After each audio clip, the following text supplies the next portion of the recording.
the result of foreign intervention and imperialism. With European domination on the rise, the British aimed to expand its commercial trade empire eastward. While expansion occurred, contact with China increased. The British were only allowed to trade at Canton due to China's policy about foreign trade. From there on out, Britain and China began the trade for tea in exchange for silver. The more the British craved tea, the more silver they needed to offer to China, ultimately depleting their silver supply. As the British silver supply decreased and the Chinese would not accept anything else, they needed a second option to trade. Opium became that option. The Qing government, unknowingly helping with the European industrial advancement, graciously accepted opium as that trade item. As trade grew and grew, opium no longer was a trade, but an addiction for the Chinese people. Soon after seeing the effects of opium, the Qing government banned the import of opium in 1729. But it was too late, as all of the social classes in China were drastically affected, furthering the decline of the Qing. The ban was ineffective as the British continued to trade to support their industrial revolution. The British government, angered by the threat on their economy imposed by the opium ban, sent naval forces to attack the South China coast, thus starting the Opium War in 1839. The British Industrial Revolution led to technological and military reforms, creating an advantage for Britain against the inferior military of the Chinese. The war raged on, with China in constant defeat against the British, leading up to the Treaty of Nanking in 1842, concluding the war.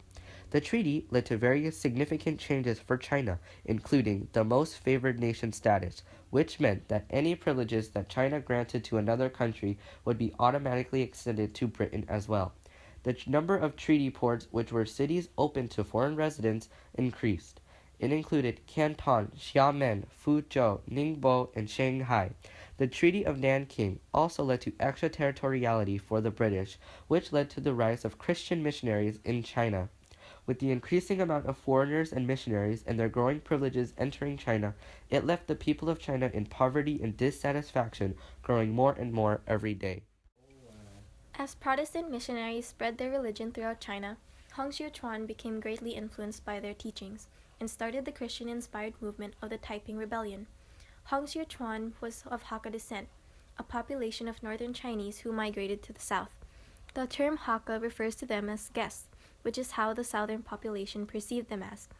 The Hakka population suffered from unequal treatment because of their cultural differences from the south. Many Hakka men, including Hong Xiuquan, took Confucian examinations in hopes of becoming a part of the ruling class. Unfortunately, after many tries, Hong Xiuquan did not pass the exams and went into depression. This when he had a vision of God and Jesus, believing that he was chosen to bring peace to China by conquering the evil Manchus of the Qing Empire and creating the Heavenly Kingdom. The Taiping Rebellion was supported by the Hakka population due to their marginalization as a people in the south. These microaggressions toward the Hakka led to them being filled to the brim with anger. They took out this anger by lashing out against the Qing Empire behind Hong Xiuquan. As Hong Xiuquan moved forward with his army, they conquered many villages, which they had joined the movement to better China. The Taipings believed in the Ten Commandments and chastity. Taiping Christianity placed little emphasis on New Testament ideas of kindness, forgiveness, and redemption. Rather, it emphasized the wrathful Old Testament God who demanded worship and obedience. With Christianity being the religion of the Taipings, they sought to destroy Buddhist and Taoist temples to ensure Christianity would be prominent. The Taipings also believed in equality of rights for women and men, which enabled changes throughout China. There was a ban on gambling, opium, tobacco, prostitution, alcohol, and foot binding. Hong set the capital of the Taipings at Nanking. Even though the Taipings were spreading their influence, they had a major weakness. They were unable to win over the literate elites in China, making it difficult for them to establish a proper bureaucracy. In the hierarchy of the Taipings, kings would start problems that weakened their central control. Still, they were the most powerful, influential, and were able to defeat Manchu armies. Chinese society is built on the foundation of family being one unit. This ideal is based on Confucianism, which dominated the ideology of China from the near beginning of the empire's creation. What also dominated the ideology of China was the belief that men were superior to women. Men were seen as strong and dominant, and women were seen as weak and submissive. This stems from yin and yang of Taoism. Yin represents women's fragility and yang represents male's masculinity. The males in China were seen as better from birth. A boy's birth would be celebrated, while the birth of a girl was looked down upon. As they grew up, boys were allowed to study a variety of texts to complete the Confucian exams to work in the government, while women were taught to cook and clean and serve the male of the house. Women also had to endure the process of foot binding. Foot binding was when women would have to wear a tight binder to alter the shape of their foot. Foot binding was a symbol of one's status in society, and it was desired by males. With the Taiping rule came the equality of rights between men and women. The Taipings did not see women as inferior, as the rest of China did. The ancient practice of foot binding was forbidden there, as it would interfere with women's jobs and tasks. Women were also allowed to serve in the army. This shocked the rest of China when battles would ensue because they would see men and women fighting side by side. Europe's main interest in China were the treaty ports, and these treaty ports were mainly utilized by the British and the French. Due to the Taiping's efforts to conquer Shanghai, the British took notice of this and realized that their trade with China was being compromised. They decided to assist the Qing in bringing down the rebels. Since the Qing was defeated by Europeans, the rebels, and was struggling to suppress other movements like the Neon Rebellion, they asked the West to help with the defeat of the uprising. It solidified European nations, becoming the most powerful in the 18th century, and resulted in China not becoming as strong as it used to be. After the movement was suppressed, many of the Taiping sought refuge in Laos and Vietnam and areas in southwest China.